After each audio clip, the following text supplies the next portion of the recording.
समस्त मिथिलांचल के दुलरुआ श्रोतागण के दर्शकगण के हम प्रणाम करै छी। आहे ओना बैस के एना देखला से सुतले सुतले मोबाइल एना देखला से काम नहीं चलत। कनी बटन दबा दियो सब्सक्राइब के या शेयर आ लाइक के। आ चैनल कौन RCM मैथिली भक्ति चैनल आ RCM म्यूजिक मैथिली चैनल। हमार प्रोड्यूसर राकेश भैया आ ठाकुर जी बड़ा जोर जोर से बाइज रहल छथिन। ओ ठाकुर जी अहाँ डायरेक्शन कनी ध्यान दियो कि एमहर हमर म्यूजिशियन गुरु भाई सब पूरा देखे छियै एते लगन से बजा रहल छथिन।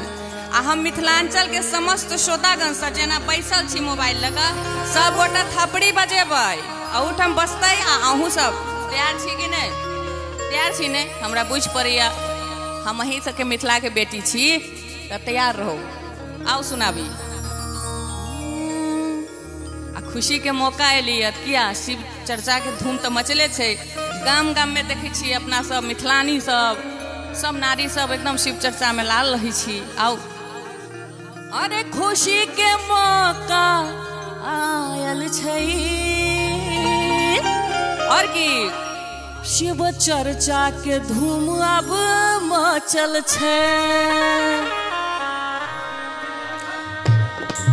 जय हो वाह।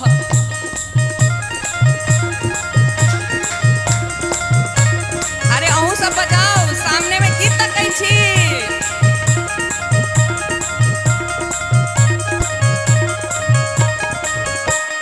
खुशी के मौका आयल छै शिव चर्चा के धूम मचल छे। चर्चा के धूम मचल छे। खुशी के मौका आयल छै शिव चर्चा के धूम अब मचल छे। शिव चर्चा के धूम मचल छे। चर्चा के धूम अब मचल छै। शिव चर्चा के धूम अब मचल छे। क्यों अनमोल भाई? अरे खुशी के हाँ खुशी के मौका आयल छै शिव चर्चा के धूम मचल छे। शिव चर्चा के धूम मचल छे। हाँ शिव चर्चा के धूम आज मचल छे।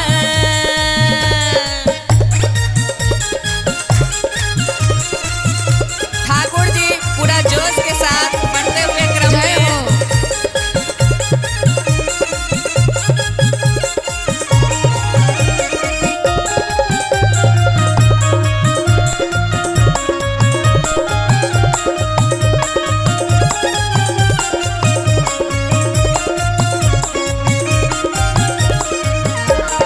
कोई चढ़ावे मिसरी कोई मलाई।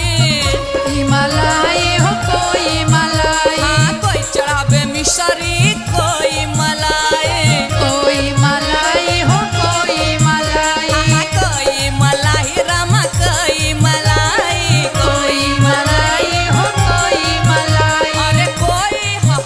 अरे कोई चढ़ावे बेलपतिया छै शिव चर्चा के धूम आज मचल छै। शिव